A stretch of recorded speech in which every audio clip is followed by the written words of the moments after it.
అధ్యక్ష, కూటమి ప్రభుత్వం అధికారంలోకి రాగానే ముఖ్యమంత్రి చంద్రబాబు నాయుడు గారు తొలి సంతకం మెగా డిఎస్సి మీద పెట్టడం ప్రతి ఒక్కరికి తెలుసు. అది అందరూ కూడా ఎదురు చూసిన విషయం.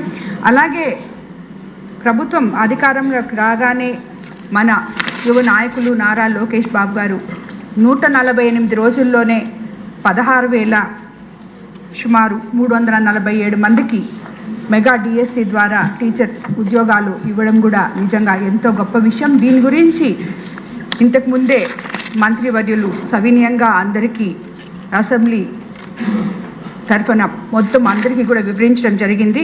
అధ్యక్ష, గతంలో నోటిఫికేషన్ కోసం యువత ఎదురు చూసేది. ఈరోజు నోటిఫికేషన్ వచ్చిన తర్వాత దాన్ని తప్పుడు ప్రచారాలకి వాడుకుంటోంది మన అపోజిషన్ పార్టీ అని చెప్పి నేను తెలియజేసుకుంటున్నాను. ఆంధ్రప్రదేశ్లో జరిగే ఈ డిఎస్సిని ఎప్పుడు కూడా ఏపీ ఐఏఎస్ ఎగ్జామ్గా అభివర్ణిస్తుంటారు అధ్యక్ష.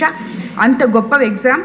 ఈ 2011 నుంచి ఎన్సీఈఆర్టీ నిబంధనల ప్రకారం టెట్లో అర్హత సాధించి వారే డిఎస్సి రాయడానికి అర్హులు. అభ్యర్థులు 2 పరీక్షలు రాసి తర్వాత ఈ డిఎస్సికి రావడం జరిగింది అధ్యక్ష.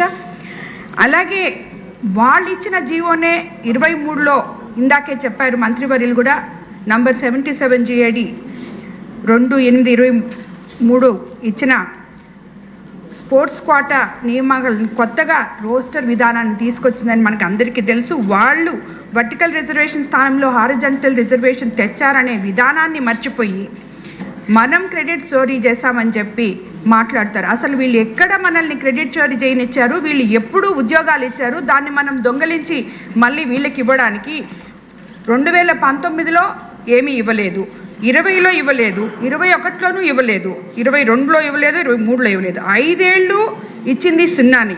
ఈ క్రెడిట్ గురించి మాట్లాడే ముందు మీరు ఇచ్చిన ఉద్యోగాలు ఎన్నో కూడా మీరు ఆలోచించాలి. అన్నిటికన్నా హాస్యాస్పదం ఏంటంటే ఈ ఒక్క డిఎస్సి మీద పిల్ వేసిన వైసీపీ ఎమ్మెల్సీ టీచర్స్ ద్వారా ఎమ్మెల్సీ అయిన ఒక ఎమ్మెల్సీ వాళ్ళ ద్వారా ఎమ్మెల్సీ అయ్యి ఆయన పిల్ వేయడం జరిగింది. ఆయనకి ఆల్రెడీ ఆయన కూడా ఒక టీచరే, ఒక కరెస్పాండెంట్ ఒక స్కూల్కి. ఎందుకంటే ఇది నాకు ఇంత క్లియర్గా ఇది మా జిల్లా నుంచే వచ్చింది కాబట్టి నేను చెప్తున్నాను. స్పోర్ట్స్ కోటా పేరుతో నాటకాలు ఆడుతున్నారు. అసలు బాధిత అభ్యర్థులు నేరుగా కోర్టుకు ఎందుకు రావడం లేదని కూడా హైకోర్టు ఆయన ప్రశ్నించింది. అంటే వీళ్ళకి ఆరోపణలు చేయడమే కానీ ఆధారాలు అవసరం లేదు. అలాగే ఈరోజు కూటమి ప్రభుత్వంలో ఎవరైతే నిరుద్యోగ యువతకు ఉద్యోగాలు రాకూడదని ఏకంగా 335 పిటిషన్లు వేయించి కోర్టుల ద్వారా మెగా డిఎస్సి అడ్డుకోవాలని ప్రయత్నం చేశారో ఇది ఎవరి మీద పోరాటం? చంద్రబాబు నాయుడు గారి మీద కాదు, నారా లోకేష్ బాబు గారి మీద కాదు, కూటమి ప్రభుత్వం మీద కూడా కాదు. ఉద్యోగం కోసం రాత్రింబగళ్ళు చదువుకున్న నిరుద్యోగ యువత పైన, ఆ టీచర్స్ చదువు చెప్పించుకుంటున్న పిల్లలపైన, వీళ్ళందరిపైన కలిసి వీళ్ళు పోరాటం చేయాలని చేశారు. అదేవిధంగా కోవూరు నియోజకవర్గానికి వస్తే ప్రభుత్వ పాఠశాలలో ఈరోజు దానికి నేనే ఒక ఎగ్జాంపుల్ అధ్యక్ష. నేను విపిఆర్ విద్య అని ఒక స్కూల్ నడుపుతున్నాను. అది 2016 నుంచి నడుపుతున్నాము. ఆ స్కూల్లో అడ్మిషన్స్ కోసం అందులో అన్నీ ఫ్రీగా ఇస్తాము, ప్రతి ఒక్కటి కూడా. ఆ స్కూల్లో అడ్మిషన్స్ కోసం ఒక్కొక్క క్లాస్కి ఇంతకు ముందు 300 మంది అప్లికేషన్లు వేసుకునే వాళ్ళు. ఒక క్లాస్లో ఉన్న స్ట్రెంత్ 32 మందే. కానీ ఈరోజు సగానికి సగం 120 మందికి అప్లికేషన్ వేయడానికి తగ్గిపోయారు. ఎందుకంటే గవర్నమెంట్ స్కూల్స్లో అన్నీ లభిస్తున్నప్పుడు వాళ్ళు ఫ్రీ స్కూల్ను కూడా ఖాతరు చేయకుండా అందరూ వెళ్ళి అక్కడే జాయిన్ అవ్వడానికి ఎన్నో విధాలుగా ఈ రకంగా చూసుకుంటే మా నెల్లూరు టౌన్లో మన మంత్రి నారాయణ గారు ఏర్పాటు చేసిన స్కూల్స్ అయితేనేమి ఇవన్నీ ఈరోజు నో అడ్మిషన్ బోర్డులు గవర్నమెంట్ స్కూల్స్ అన్నీ ఇవ్వడం జరిగింది. అలాగే ఈరోజు టీచర్స్ కూడా డామర్ మడుగు, పోతిరెడ్డిపాలెం, ఊటుకూరు, నార్త్ రాజపాలెం లాంటి మా రూరల్ ఏరియాస్లో ఉన్న దగ్గర టీచర్స్ నిజంగా చాలా కష్టంగా ఉంది. ఈరోజు అక్కడికి వెళ్ళినప్పుడు మేము ఇంటింటికి ప్రచారం వెళ్ళినప్పుడు ఆల్రెడీ అక్కడ టీచర్ పోస్ట్ ఉన్న వాళ్ళని మాట్లాడితే వాళ్ళు చెప్తున్నారు, మేము ఎన్నో సంవత్సరాల నుంచి ఈ ఉద్యోగం కోసం ఎదురు చూసామమ్మా, మాకు వయసు అయిపోయింది, మేము ఎగ్జామ్ రాసేదానికి మాకు ఒక వయసు తేడా ఇది ఉంటుంది, అది కూడా అయిపోయిన తర్వాత దీంట్లో మేము పార్టిసిపేట్ చేయాల్సి వచ్చింది, కొంతమంది రాకుండా అలాగే ఉండిపోయారు, అని చెప్పి చాలామంది మనం ఇంటింటికి వెళ్ళినప్పుడు ఇప్పుడు వచ్చిన టీచర్స్ అందరూ కూడా చెప్పడం జరిగింది. అలాగే ఇప్పుడు ఒక్కొక్క గ్రామంలో ఇటువంటి టీచర్స్ లేకుండా ఎంతో అవస్థ పడుతున్న తరుణంలో 16,000 మందికి మనం ఉద్యోగాలు ఇచ్చి బాలికలు బంగారు భవిష్యత్తు కోసం బాటలు వేసిన ప్రభుత్వం మంది అని చెప్పి కూడా నేను తెలియజేసుకుంటున్నాను.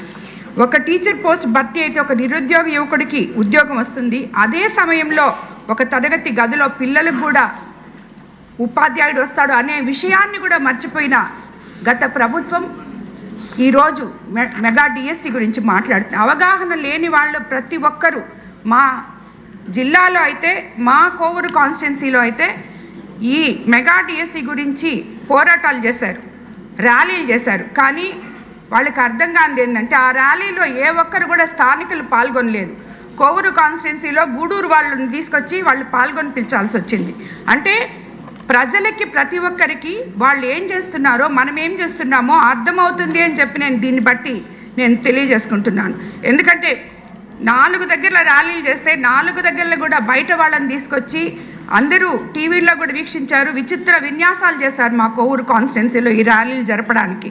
కాబట్టి ఇటువంటి ఒక మంచి ప్రభుత్వంలో మనం ఉన్నాము అని ప్రజలకి అర్థం అవుతుంది. కాబట్టి ఈరోజు వాళ్ళు చేస్తున్న ఈ నిరసన ర్యాలీలన్నీ వాళ్ళ బాగోగుల కోసం, వాళ్ళ మెప్పు కోసం, వాళ్ళకి అధిష్టానం దగ్గర ఏదో రావాలని చెప్పి వాళ్ళు చేసుకుంటున్నారే కానీ ఇది నిజమైన ర్యాలీలు కాదు. నిజంగా ప్రజలు దీంట్లో పాల్గొనటం లేదు అని చెప్పి కూడా నేను తెలియజేసుకుంటున్నాను. అదేవిధంగా 5 ఏళ్ల పాలనలో జాబ్ క్యాలెండర్ పేరుతో నిరుద్యోగ యువతను మోసం చేసిన గత ప్రభుత్వం కూటమి ప్రభుత్వం కేవలం 148 రోజుల్లో 16,347 ఉపాధ్యాయ పోస్టులు భర్తీ చేయడం తట్టుకోలేక ఇటువంటి ఆరోపణలు చేస్తుంది. ఎవరు కూడా డిఎస్సిని గురించి అవగాహన లేని వాళ్ళు ఉన్నవాళ్ళు కూడా ప్రభుత్వం మీద బురద జల్లాలని చెప్పి ఏదో మాట్లాడుతున్నారే కానీ నిజంగా ఇది వాళ్ళు మాట్లాడే మాటలు కాదు అని చెప్పి నేను తెలియజేసుకుంటున్నాను. అలాగే కూటమి ప్రభుత్వానికి పారదర్శకత బలం, ప్రజల విశ్వాసమే పెట్టుబడి. మెగా డిఎస్సి నోటిఫికేషన్ నుంచి మెరిట్ లిస్టులు, ఆన్సర్ కీలు, గ్రీవెన్స్ పరిష్కార విధానం, ఎంపిక ప్రక్రియ వరకు అన్ని వివరాలు అధికారిక వెబ్సైట్లో అందుబాటులో ఉన్నాయని చెప్పి ఇందాకే మంత్రి గారు చెప్పారు. ఇవన్నీ కాకుండా మీరు నిజంగా డిబేట్కి రావాలంటే అసెంబ్లీకి వచ్చి ఆయనతో డిబేట్లో పాల్పంచుకోవాలని చెప్పి కూడా ఈ అసెంబ్లీ తరఫున వైఎస్ఆర్సీపీ పార్టీని, గొడ్డలి పార్టీని నేను కోరుకుంటున్నాను. ధన్యవాదాలు అధ్యక్ష. కోన రవికుమార్ గారు.